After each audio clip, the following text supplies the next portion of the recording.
Hi, we have a fascinating show for you tonight on The Buzz.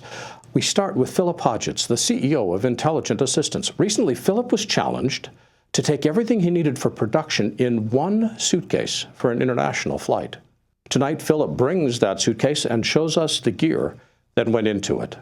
Then, Curtis Fritsch is the Supervising Sound Editor for Alpha Dogs.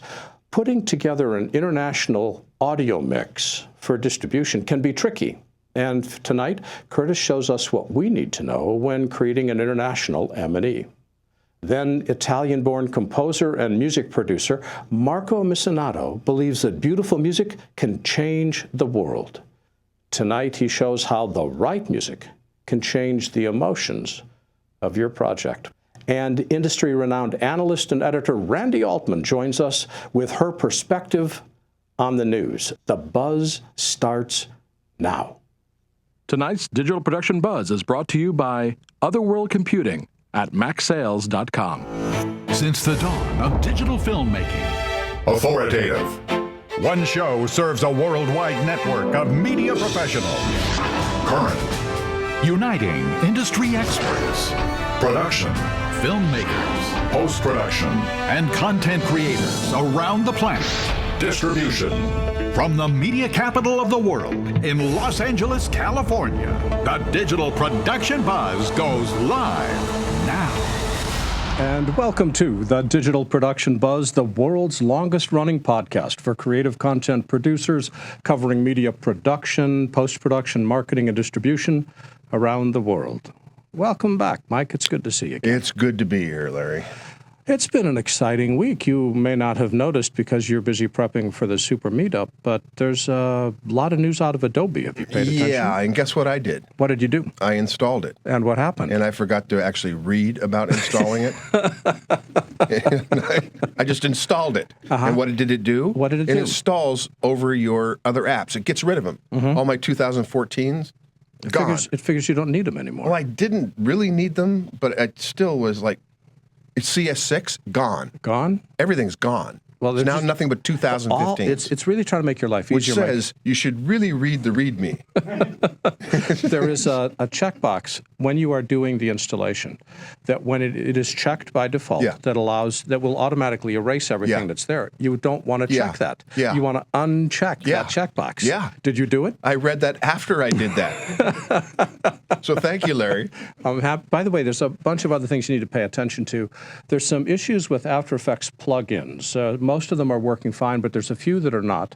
And Adobe has already promised a fix coming in July. So before you upgrade to the latest version of After Effects, be sure that you see if your plugins are compatible. I've been getting notices all week from companies saying, we work fine, or you got to do something else. Yeah, Cormel doesn't work either. No. By the way, Adobe... It starts with an A. After Effects, that's it. After Effects project files in the 2015 version are identical to the 2014 version. So you can share files between people working with AE 2014 or 2015. But you can't do that with Premiere. Really? Yeah. Premiere's files are totally different. Read the README. It really helps. Tonight, by the way, I'm excited to announce something brand new. We've wanted to cover current news on The Buzz for a while, and we finally figured out the best possible way to do it. I'm delighted to introduce a regular news segment called Perspective with Randy Altman. This is Randy Altman's Perspective. Randy Altman has been writing about the post-production industry for more than 20 years. For much of that, she was an editor, then editor-in-chief of Post magazine. Now she runs her own website, postperspective.com. As a noted industry analyst, she reports on what's new, what's important, and why the rest of us should care. Hello, Randy. Welcome. Hi, Larry. Thanks for having me. It is a delight to have you with us. What's the big news this week? Well, I think that everyone is talking about the new releases from Adobe, their Creative Cloud 2015. This is stuff that they previewed before NAB, and it's actually a real thing now. So there's a lot of updates, a lot of excitement. One of the things they've done is they've spent a lot of time improving the performance, especially of Premiere. They've totally rewritten the engine under the hood, and they've done a lot of stuff with After Effects. What are you hearing in the industry? Are people pleased with the changes? Absolutely. I've been seeing, over the last few years since they introduced the Mercury engine, I think that people started taking Premiere more seriously. I think that the pro part of the name was embraced. You've seen a ton of people adopting it, and I think this new release is taking it a step further.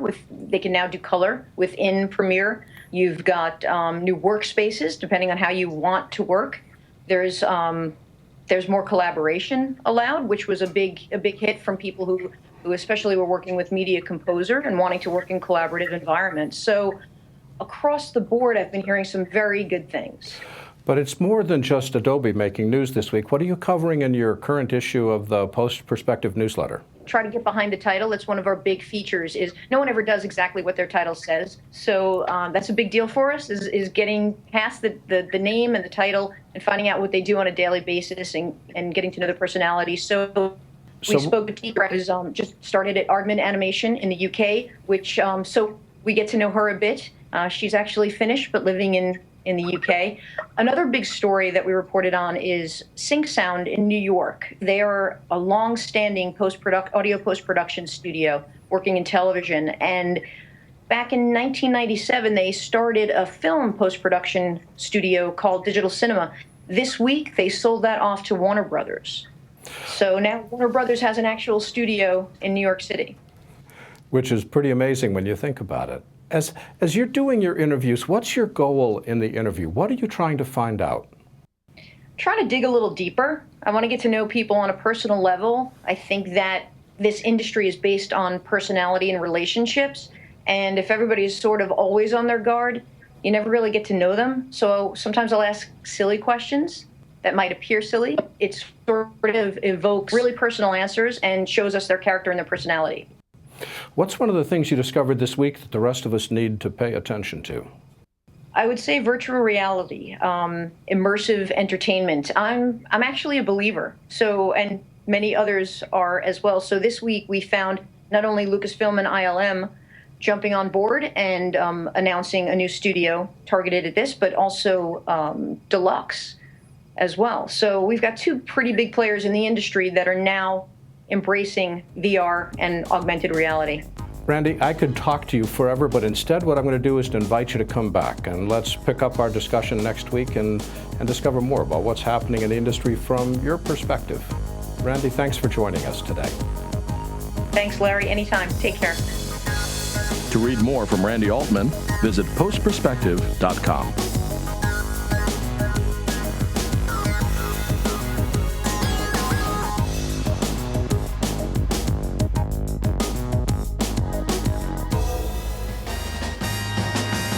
Friends at Otherworld Computing are looking for a creative, fan-made commercial. So they're hosting a video contest with an incredible grand prize, a dream video workstation. This prize package includes a 2013 Apple Mac Pro and a 4K display, an Avid Artist transport console and color control surface, a 16-terabyte OWC Thunderbay 4, a Gopro Hero, and more. The whole package is worth over $12,000. Whether you're a seasoned pro shooting with high-end gear or a newcomer shooting with your iPhone, now you can show off your video-making talent in a 30 to 60-second commercial about OWC. The deadline for entries is June 30th, so start shooting. Visit macsales.com/video-contest for all the details. That's macsales.com. Don't miss out.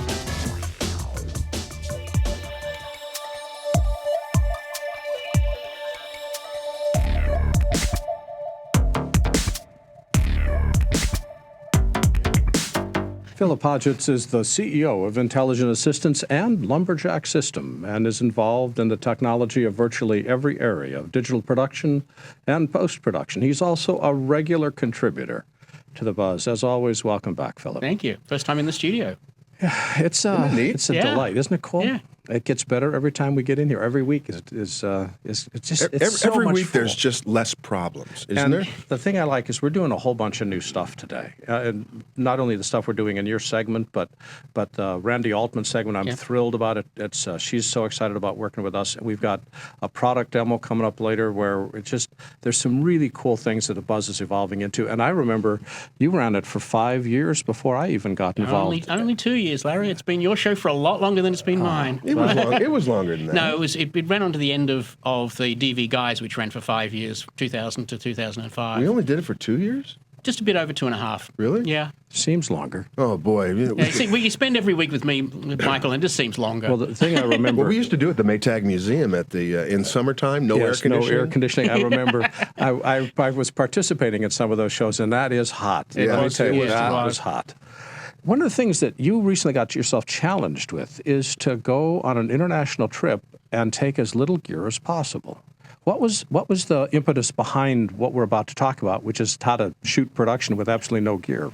It really goes back to 2012 when I was trying to do the Solar Odyssey project. I started focusing then on trying to solve the problem of no grip truck, no space, no time, and there were a lot of really interesting challenges around that. And I became fascinated with the concept of how small a production kit can I create and still maintain a level of quality that I'm happy with. So you ended up with a steamer trunk, which is about 5 feet across and about 1,500 pounds, right? Something like that, except maybe not quite that big. Put your money where your mouth is. No way. Let's get a close-up on that. So hands to, for relative size. Now, you've actually got production gear in there. It's not just extra pair of socks? No, that is production gear. Yeah, and of course, the important thing is to remember that not every production... Let's flip it on its side, because you managed to make your face disappear. And let's start to take a look at the stuff inside. Well, all right, let me perhaps put it down on the side. That'd be probably a good idea. I could do Mary Poppins. I just want to bring the... Just make it appear. Bring the pole out. As long as you don't sing at the same time. Well, I took some gear that I thought, maybe if I had a need for it. So this trip, I focused on GoPros. How come? Well, because the size. I mean, let's face it, it's very hard to... Yeah, but a GoPro is an extreme fisheye lens. It's not what you would use for any kind of talking head interviews. It does have a switch on it. This is the interesting thing, is that, yes, there are certain modes, and the GoPros now have so many different modes that you have to really learn which modes give you the best results. Well, if you're in 1080p mode, 1080p 30 with a Hero Black 4, you can adjust the angle from the default very wide to a medium to a narrow. The narrow is still a fairly wide lens, but it's not the super extreme wide angle that you would expect to see and that you get as a default, say, in 4K. Are you still getting the spherical aberration, the strange curves to straight lines, even when you go to the tighter shot? A little bit, yes, but nowhere near as severe as it is with the extreme wide. But there are plugins to... Yeah, there's any number of plugins in pretty much any host that you can just reverse that back out. And you can do it right down. You do apply it into the clip level in Final Cut 10 so that you can have every use of the clip from that point on is corrected. Okay, so in your hand, you're holding a GoPro. Yes. But on your table is what? These are some GoPro accessories that I took with me thinking that my default mount, which I'll come to in a moment, may not work. So, of course, the classic... I guess it's not self-adhesive, it's the... suction device. Suction device, thank you, yes. And the hand grip, and that has an extension, so you can do an extension off. Show me the third one. This one? That one, yep. This is a very neat little extension that you can add onto the hand grip. Oh, is that like for selfies? Well, you could use it for selfies, but and of course this is very cute because in the base you have a little mini tripod. Really? Oh, look at that. Kim Kardashian would love that. And then you can just screw that back in there and end up with something that's extremely unstable until you put the screws in it and everything. So you need a little sand cushion to keep it nailed down. Yes, you do. But that was one of my options, and this also creates a hand grip. I chose not to... Well, I didn't actually need to use that, nor the suction grip, because the default grip that I thought I would use, turns out to be a very good choice. Well, now, while you're digging it out, Grant in our live chat is saying that I got away with a trip pod and a Pelican case for a 2-week production in Wichita. Oh, and a laptop bag, too. So I guess he took 3 bags to do what you're doing in 1 bag. And I didn't take a laptop, but I did take an iPad. And I worked around the What lack did of you the... say? A trip pod? A trip pod. What is a trip pod? I don't know. He hasn't spelled it out. I'm just reading what's here in a live chat. Maybe it's a tripod instead of a trip pod. It was a typo. Well, he could be from Australia. And, Australia does have spelling Oh, well, challenges. the moment you can get away without not taking a tripod or a tripod, Grant, will you just tell us whether it's a trip pod or a tripod? Because it's trip pod here. It's an Aussie tripod. So what else we got? Holy cow, look at all that. these are such a flexible mount. What are these? They're- These are they're like just your a trip gooseneck. pods. They're You could just a turn them into a gooseneck. trip pod. They're just a basic gooseneck. Oh, is that right? Yeah. Oh, cool. They bend? Yes, they bend every Oh, look at which that. way. So there's always a Just move slower, would you? Our camera guy's going nuts trying to follow you. Well, why do we need these things? Well, because there's always a convenient coffee table or chair. Getting back to the purpose of the video, I was recording family history video. Oh. I was wanting to document the history of my family before frankly it's too late to document it. Grant has yet to define what a trip pod is, but he says that he needs a good zoom and focus, so he couldn't use the GoPro. Of course, and you have to acknowledge that there are horses for courses, as we say. There is appropriate video tools for appropriate purposes. I was traveling by myself. I was logging it. I was organizing the interview. I was shooting the interview. I was doing the interview. So clearly, I'm not operating cameras as a fully fledged camera operator. So it had to be a system that let me set it up and forget it. And I set one camera closer and narrower, and the other a little further back and a little wider. How far apart from side to side? Oh, not very far at all. About typically set up, there were one camera would be about here, and the other camera would be about there in actual location. Okay, and they were both mounted on chairs or something to get them up? Chairs, coffee tables. Whatever was available. Whatever was available. For example, I could simply set up a camera here, go like that, and then bring that around. We can add Oh my another goodness, one. it's like a camera erector Well, the set. nice thing about these things, especially when you're interviewing family, Yeah. these things are not intimidating. No. In fact, the only thing Like that's intimidating is that forget that they're there. they flash blue lights for the Wi-Fi network and they flash red lights for when they're recording, and that can be a little intimidating for family that's not used to it. You can also use these to go across a table. So at least in one situation, the chair was on the opposite side of the table, but the gooseneck came across, so the camera was still in fairly look at that. close. Forgive me, but how do you frame with these little guys? I mean, it's just... Well, you see, that's why you need an iOS or an Android device, because you need each one is paired to my phone and one is paired to my iPad. So you're using the iPad as the monitor for the Correct. camera. Yes. Yeah, they have a relatively low quality preview. They should frame it and adjust the settings in real time and remote start and stop. Grant apologizes that he was actually trying to type tripod. It was not an Australian spelling. But, Mike, I'm going to ask you a question because I know production is your life. Mm-hmm. As you look at this stuff on the table, what is the one thing that's missing that would be necessary to record an interview? Hey, microphone? You are so quick. There's you. just no grass growing under your chair. Thank you, everybody. We don't carry You can just reach me one. at We michaelh@laughtsypug.com. need to carry two microphones because it's always a possibility, as it turned out, happened.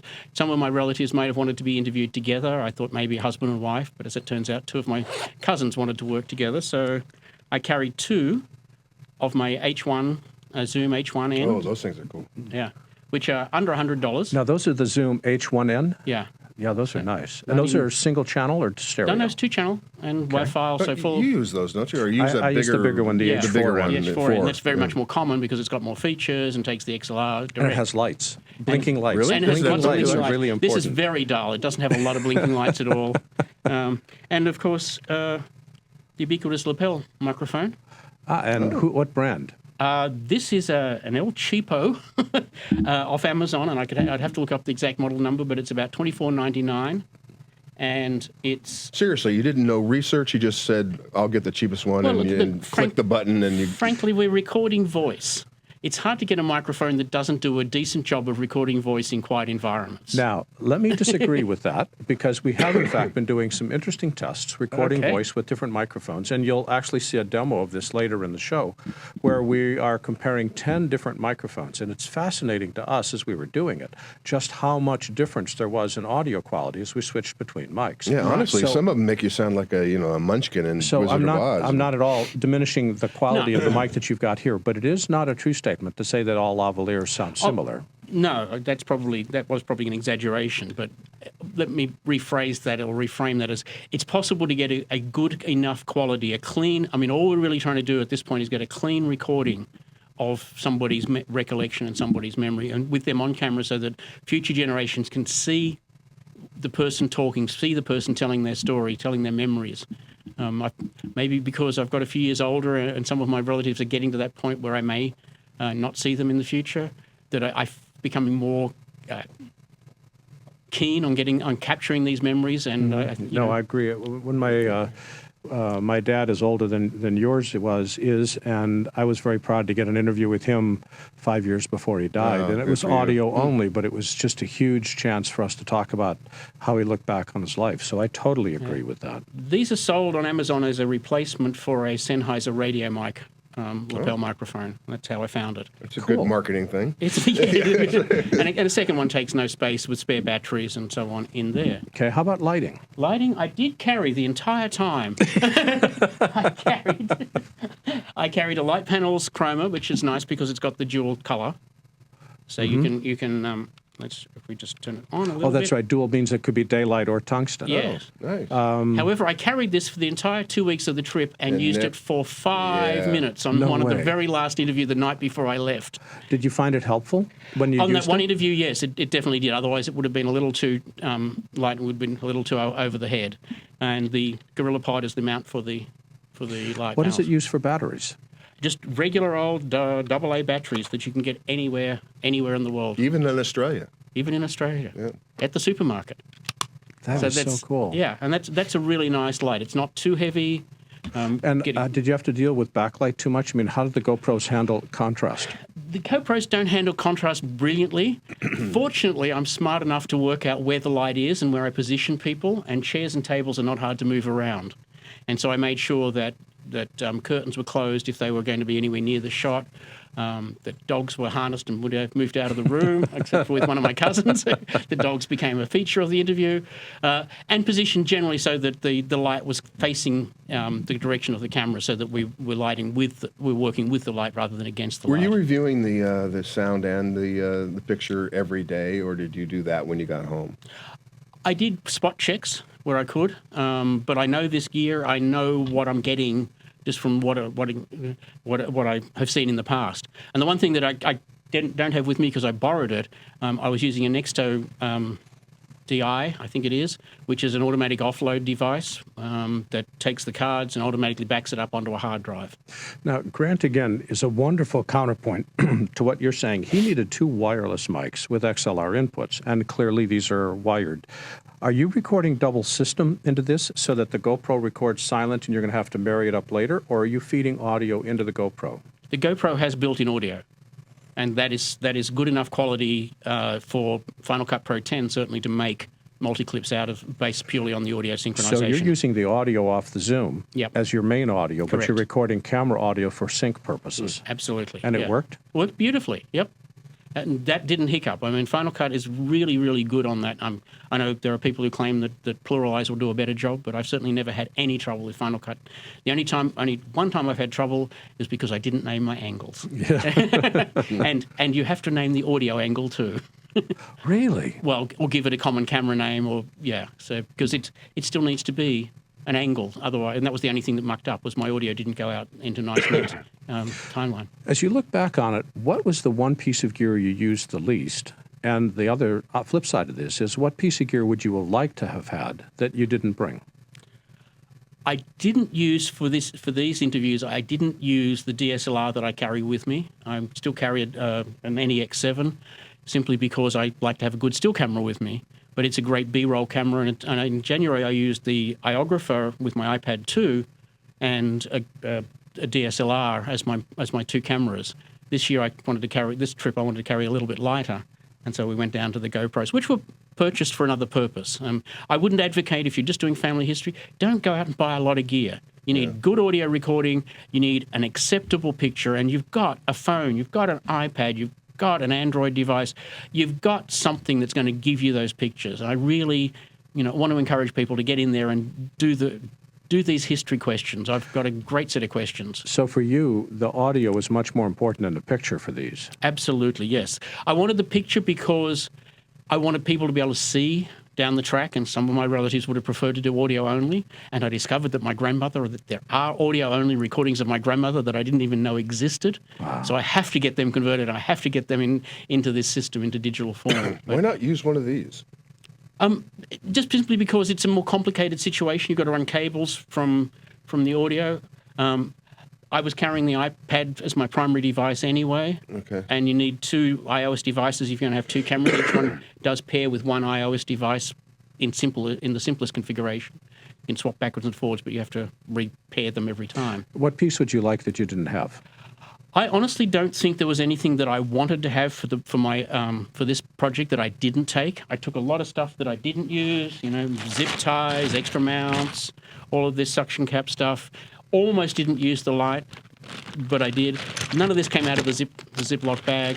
The Nexto DI was great, but pretty much this is what I'd take next time. And people that want to keep track of what you're thinking on the web, because we're going to wrap this up, where can they go on the web to read what you're writing? PhilipHodgetts.com. I've been talking about the family history project there, and I'm going to publish the questions shortly. And Philip Hodgetts is the CEO of Intelligent Assistance and Lumberjack Systems. Philip, thanks for joining us.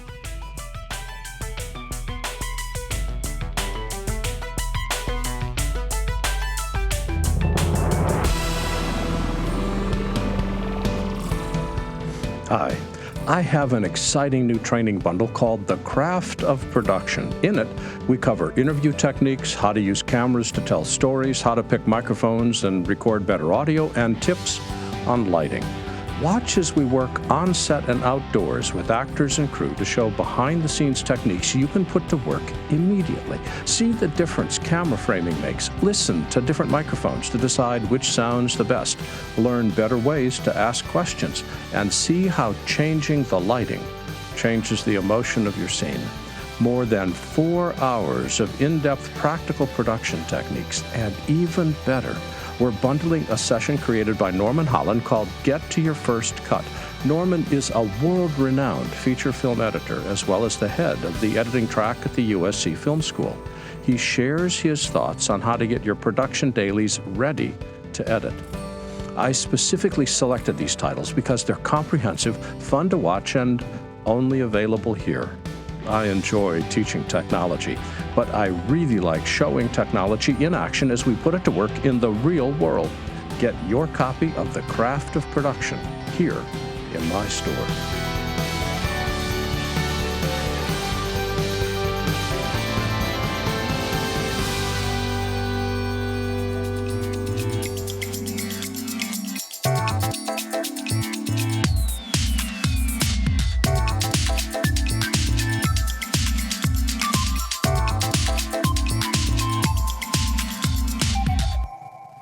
Curtis Fritsch is an audio editor at Alpha Dogs. This is a Burbank-based post-production facility, and he is a sound designer, re-recording mixer, engineer, and tech for all things audio. Tonight, we want to learn about what it takes to prep audio for international distribution. Hello, Curtis. Welcome. Hey, Larry. How's it going? Thanks for having me. We are delighted to have you on. How does audio need to change for international distribution? Well, for international distribution, they like to dub it into their own languages if they're not going to subtitle it. So what they like to have are things like footsteps, cloth rubs, anything that was captured during production that might have to come out because of the fact that the English voices are going to be intruding over those things. Someone might be, touching a banister or might be starting a car, and that might be part of the production sound for the English version, which is fine, but that won't show up when we take away the English dialogue. So what we need to do is recreate that for foreign markets so it just feels like a much fuller and richer film, like they're not missing anything. But wait a minute, you have to Foley everything? I mean, for international distribution? For the most part. I mean, there are certain things that you can take over, but yeah, I should start off by saying this. Every film and every facility is a little bit different in this. I mean, it's generally done on a case-by-case basis. The most important thing I can say is to check with the deliverables of a distribution company, because a lot of the places I've seen have been pretty strict. Some of them have been a little bit more lenient. I mean, Sometimes people have been rejected because a footstep is out of sync. Other times, they've just taken a lot of stuff from production, put it in, and they said this is a pass. So it really depends on who is doing your QC and which markets you're going to also. So it's not an exact science. You really should check your deliverable requirements and possibly talk to someone that will be distributing your movie as well. Well, now, let's back up about 2 steps. When I'm creating my film, I'm creating a final stereo pair. How do I create audio that doesn't have the voice mixed in with the sound effects and the music? Are you talking from when you're filming it? No, when I'm doing the final mix. What I'm trying to get to is explain stems. Oh, okay. So, yeah, for the most part, you want to take your dialogue and put that separate from your effects and then separate that from music. Is that what you're talking about? Yep. Okay, yeah. I mean, what you want to do is try and get all your dialogue by itself onto dialogue tracks, and then everything else, like just the practical effects, you want to have on your effects tracks. And some of those can be used. Some of them may not be. I mean, if it's, I've had people complain that said, this sounds too much like the production. We need it to actually sound like it's not production. So it's an interesting process, learning what certain places like and what certain people like. I've been told, I didn't do this personally, but I've been told that in Japan, apparently people kiss differently. So if there's a kiss from production, they may not like it. They may reject it over that. Well, let's back up about 5 or 6 steps. When we're recording audio in production, are we going to record audio any differently in production, knowing that we're going to go international, or is production exactly the same? Production's pretty much exactly the same you want it to be, because, I mean, the thing you most likely want to do is just record some of the stuff on set, like maybe some footsteps, definitely get a good amount of room tone in there. Just some of the sounds that you think might have been canceled out. Like if you've got a car that is being used on set for that day, the best thing to do would be to try and take a little bit extra time, maybe record some stuff from that car when it's not being filmed, just to get some wild takes of that car sound. That's a good one. In recording and production, we record whether we're going international or not the same way. When we're mixing, now we've got to do essentially 3 mixes. We do a mix which is dialogue, we do a mix which are just effects, and we do another mix which is just music. When we combine those, do we still end up with the same quality mix as if we had done everything as a single stereo pair, or am I doing quality trade-offs to do these individual dialogue, effects, and music stems? Not normally. I mean, the way that you do international deliveries is that most of the time there are certain things, like if you've got footsteps in there, that can make some phase cancellation problems if you introduce that into the regular mix. So you sort of want to keep all your stuff bussed properly in your mix sessions so that the things that are going specifically for international don't end up in your regular mix, if that makes sense. No, it makes perfect sense. Not a problem. When we are putting all this stuff together, are we then delivering a final stereo pair and then the 3 individual stereo pairs, one for dialogue, one for music, and one for effects? Or am I delivering a final mix, a dialogue, and then a combined music and effects? It depends. I mean, you could be delivering just a few of those. You could be delivering all of those. On a recent delivery, I had it was a full 5-1 mix, so they wanted the 5-1 mix plus a stereo of everything. Then they wanted the 5-1 of the music and effects combined, along with a stereo version of that. And then they also wanted stereo pairs of each dialogue, effects, and music. So sometimes that can be what your deliverables call for. Also, sometimes they call for what's called an optional track. An optional track consists of vocalizations that do not involve words, but may be useful to them, like it would be breaths, gasps, sighs, things like that. That can be used. They may not use them, but it's good to have. So stuff like that may be called for. I mean, the most important thing to know, in my opinion, for doing foreign deliverables is for delivering to foreign market is just to know your deliverables. Read your spec sheets. Read the requirements from any foreign distribution company and ask them questions, be specific. The thing you have to do is find someone that, you may need to ask for an M&E supervisor. Ask for someone for clarification, because the last thing you want this to do is be rejected and to come back and say, okay, well, what did we mess up on? I mean, that's just something you want to avoid as much as possible. So Curtis, I have to tell you a story before we run out of time, because what you say makes perfect sense, except it doesn't exist in the real world in a lot of cases. A friend of mine was delivering a show to a network, and they had 9 pages of what the video specs were going to be, but there wasn't a word about audio. So they called the cable head in. It was a cable network. They called the cable head in. They said, we need to know what the audio specs are for delivery. Well, the cable headquarters sent them over to Master Control, which is in New Jersey, and New Jersey Master Control answered the phone and said, what do you want to know? They said, what audio specs do you need for delivery? There was a very long pause at the other end of the phone, and finally this gruff voice gets on and says, well, do what you always do, and hung up the phone. So sometimes you need help. Wow. I had no idea it was this complicated. So I agree. That's actually something I've dealt with too. Yeah, in an ideal world, you do want to talk to someone. I talked to someone who said, well, if there's something missing, we'll catch it. So just make sure it's good. And that was the direction I was given. So, yeah, I mean, that's the best thing you can do is just, try and recreate as much as possible. Don't miss anything. Don't have anything out of sync. It's not easy. That's, the best way to do it is just trial by fire and just talk to people who've done it before. That's another good piece of advice. We have several mixers on staff here. Are you worrying about international audio levels like the LUF standard that the EU requires or the Calm Act when they're doing stuff for the U.S.? Are you mixing to now government-mandated levels? I mean, that's kind of stuff, the Calm Act, that's usually for television. So if they take the dialogue out, it's not that important because that's the Calm Act is usually based upon dialogue levels, like -24 for dialogue normalization.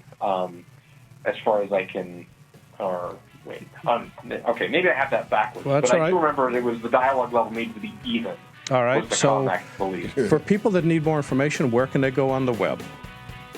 alphadogs.tv. That's all one word, ALPHA, dogs.tv, and Curtis Fritsch is the sound editor for Alpha Dogs. Curtis, thanks for joining us today. Thank you, Larry. Thanks, Curtis. Bye-bye.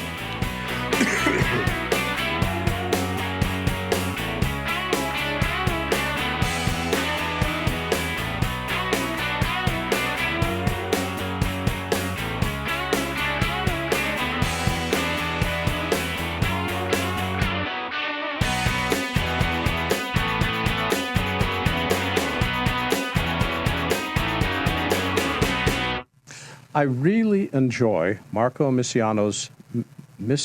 I'll try it. I wrote it again. I'll try it again. Missinato. I really enjoy Marco Missinato's mission statement, where he writes that he has dedicated his life to the creation of music that inspires and brings peace and oneness to the world, as well as support humanity and Mother Earth at this delicate and difficult transition time. I like the broader vision that music can change society, which is what we want to talk with Marco about. Hello, Marco. Welcome. Hello. Is this Larry or is Michael? No, both of you? It is both of us. This is both of us. The guy Hello. that's... Thank you for having me there. It's really lovely to have the chance to have some time with you guys. We are delighted. The one that you're looking at, by the way, is me. That's Larry. The voice that sounds warm and handsome and avuncular, that's Michael. Yes, I'm getting over a summer cold, and hopefully I won't cough my way through this interview. Marco, what got you interested in music in the first place? My music was there for me since really literally day one. It was for me a way to copy with the dissonances of that we all have to encounter in our life. And so for me, when music was playing, it would instantly create a sense of oneness. So basically the illusion of separation would go away, and so I would feel back home. So for me, music since the beginning was a way to go back home. Now, were you playing music at a young age, or did you start composing at a young age as well? I started composing right away. As soon as I had the first chance to come close to an instrument, and I remember I was 3 years old. I was excited about this little flute that was given to me, and I would spend hours and hours composing melodies on it. At 3 years old, I'm not sure I could even held a flute. I'm very impressed. Are you talking about bringing music to bring you back home? What kind of music did you listen to when you were home? I would listen literally everything that would come along. At the time, TV was still in black and white, and we have only radios and a little jukebox to listen to music. So whatever was there, it would take my breath away. I would say pop music, of course Italian music because I was in Italy at the time, but also a lot of American music, and also classical music like Beethoven, Chopin, and then of course the jazz. I mean, a whole variety of music, because it doesn't really matter what kind of music it is, as long as it's being conceived from the heart. Which gets me to a piece that you recently composed called Unfolding Secrets. Tell me about this. Unfolding Secrets is my latest production as a composer and music producer. It has a fabulous host, Christine Hoffman, singing as a soprano vocalist. Is an album that has a flavor, a very symphonic flavor, it's called Unfolding Secrets, Symphony of the Heart. Because it's music that has that frequencies, has the ability to literally open the heart. Well, before we talk about it, I want to play a short 30-second clip and let you listen to it. And I want to talk about how and what you were thinking about as you composed it. But let's play the music.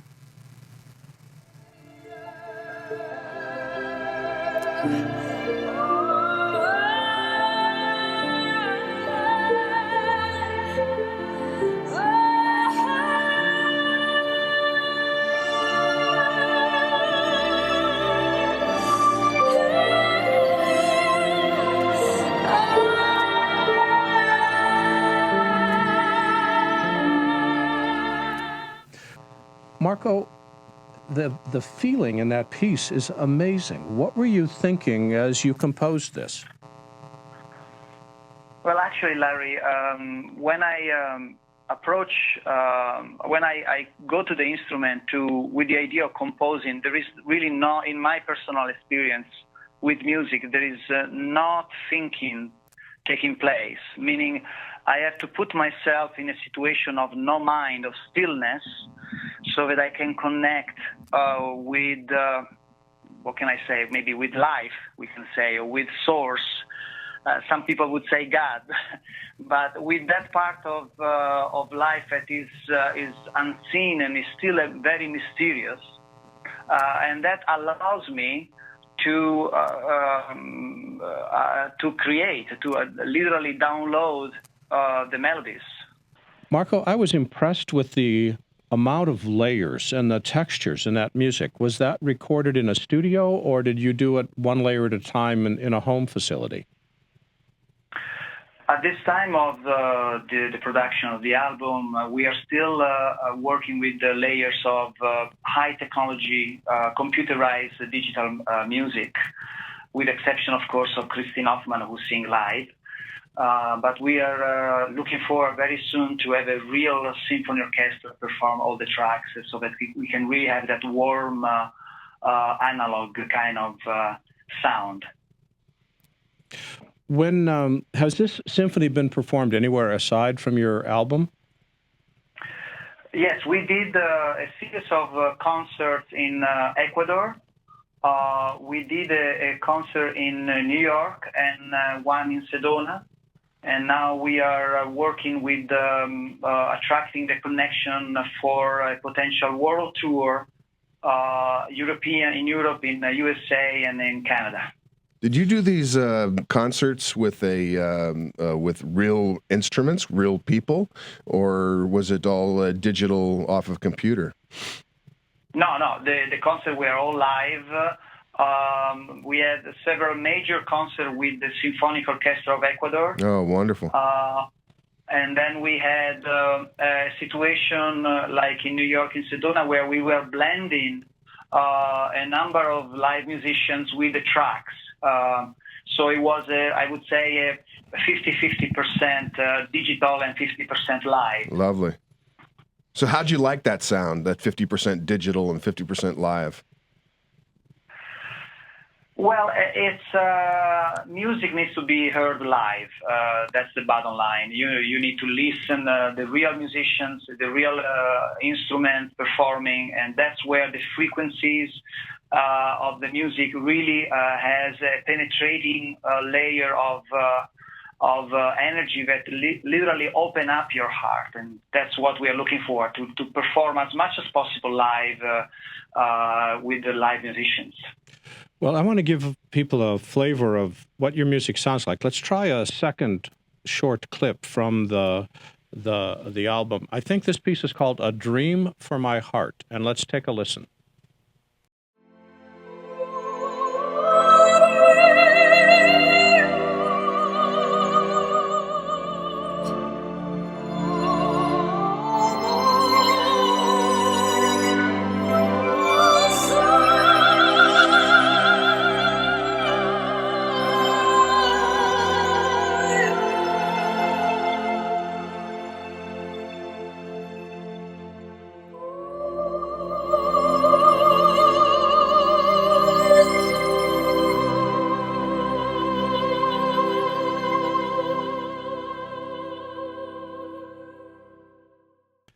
It has the magical ability to take us somewhere totally different. I mean, it's an entirely different world. How do you manage that? I know that you're doing it from the heart, but is there a direction that you're feeling, or is it just totally unconscious? I would say it's, this is exactly what it's about to happen at this time of our wonderful journey as humans. We are starting to recognize that music is much more than entertainment. Not that there is anything wrong with entertainment at all. It's wonderful. But we are getting to the idea that music comes from sounds, and sounds is vibration, and everything vibrates.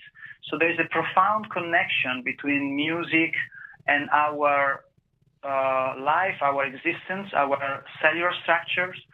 And so when music is coming from a pure intent, meaning that there is no an agenda, a mind agenda, there is no an ego, there is no an expectation that something has to happen. When we position ourselves in front of the instrument with the purity of like a child, that allow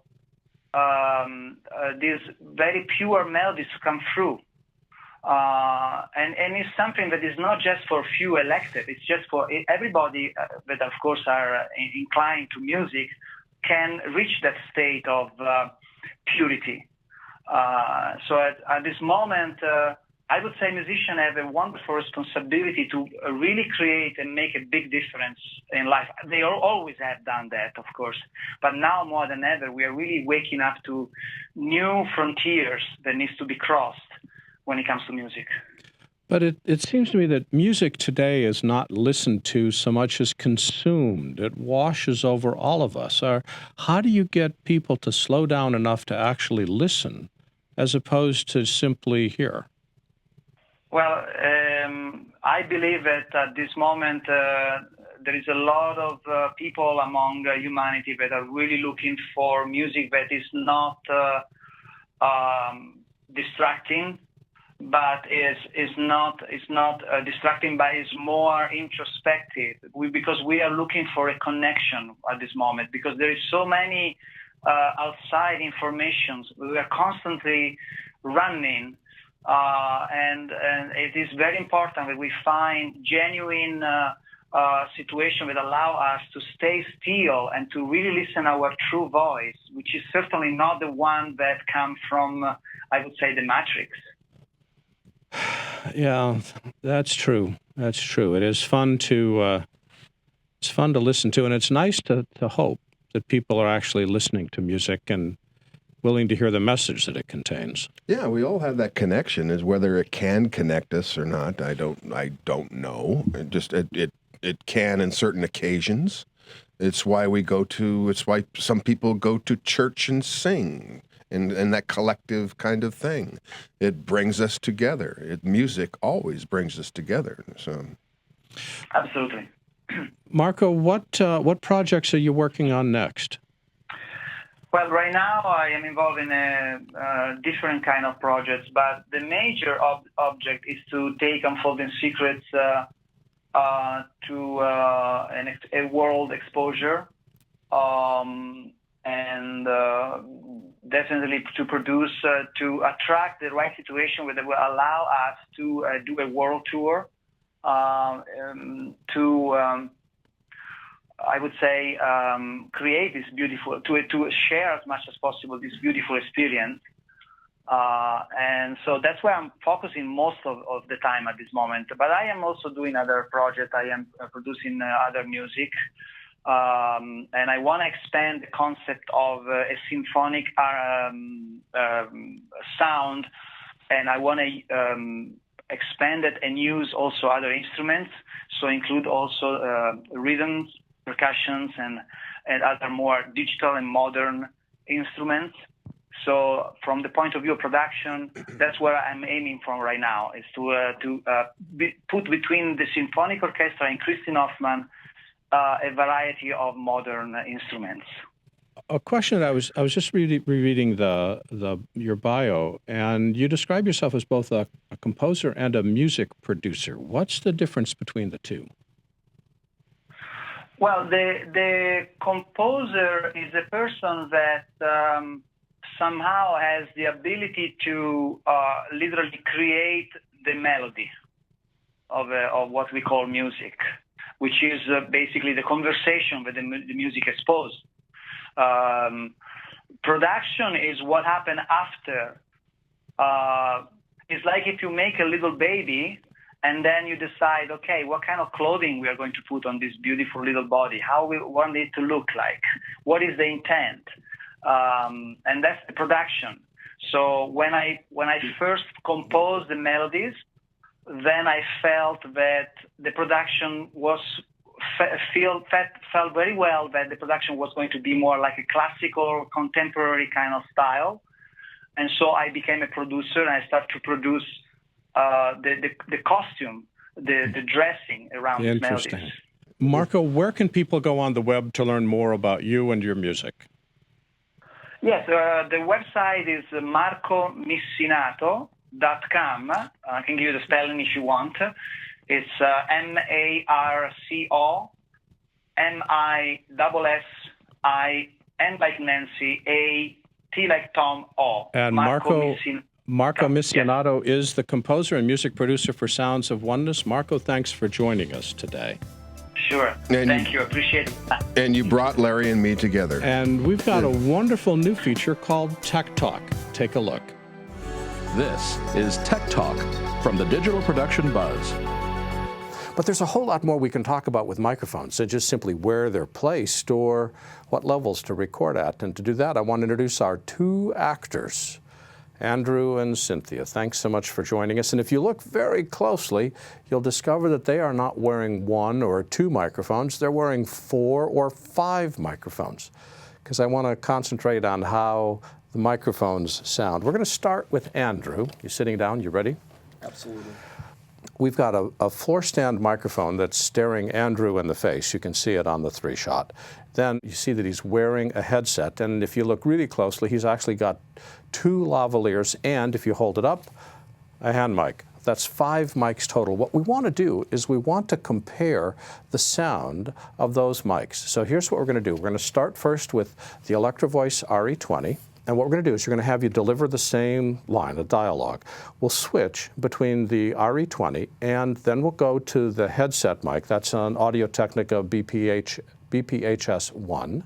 Then we'll go to the hand mic, and then we'll go to a tram, and then we'll go to the Audio-Technica, and we'll go through this. So listen to the difference between these 5 mics, the Electro Voice RE20, the Audio-Technica headset, the Shure SM58 hand mic, the Tram TR50, and then the Audio-Technica Pro 70. You ready? Absolutely. And as best you can, talk to that, the desk mic, and then play it out to the camera after that. Go. There are many things from which I might have derived good by which I have not profited, I dare say Christmas among the rest. But I'm sure I have thought of Christmas time, apart from its sacred name, if anything can be apart from that, Switch. as a good time, a kind, forgiving, charitable time, the only time I know of in the long calendar year when men and women show compassion to one another. And therefore, uncle, though it has never put a scrap of gold or silver in my pocket, I do believe that it has done me good, and will do me good, and I say God bless it.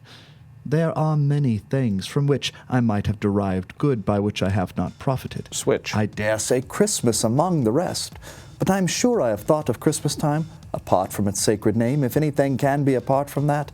So what we've just done is we went through the Electro-Voice RE20, then we went to the headset, then we went to the hand mic, then we went to the tram lavalier. Clearly, there's a huge difference between those mics. The warm richness of the desk mic, but it's huge and impossible to use in many shooting situations. The headset mic is great, but cannot be confused with looking good at the same time.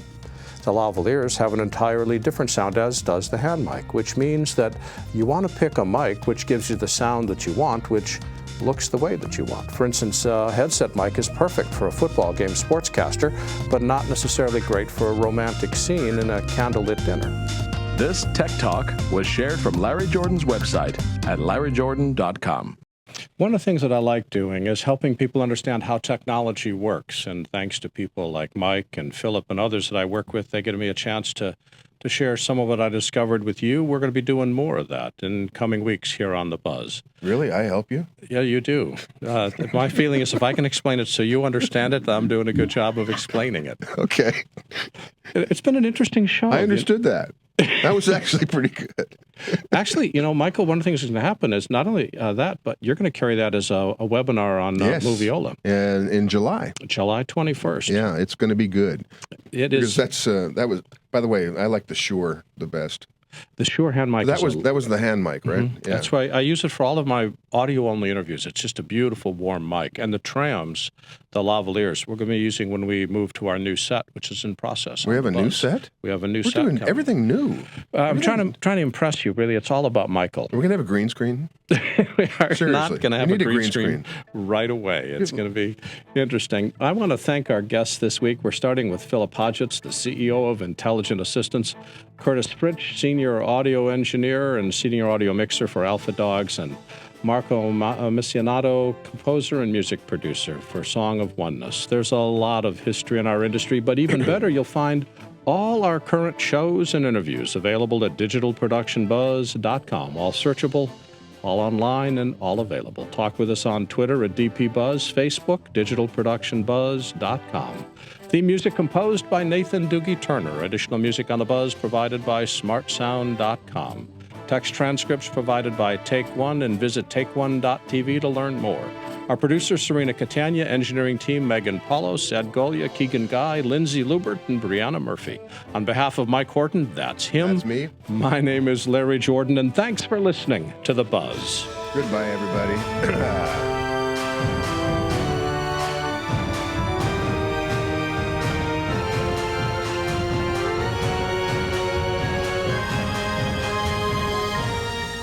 The Digital Production Buzz was brought to you by Otherworld Computing, providing quality hardware solutions and extensive technical support to the worldwide computer industry since 1988.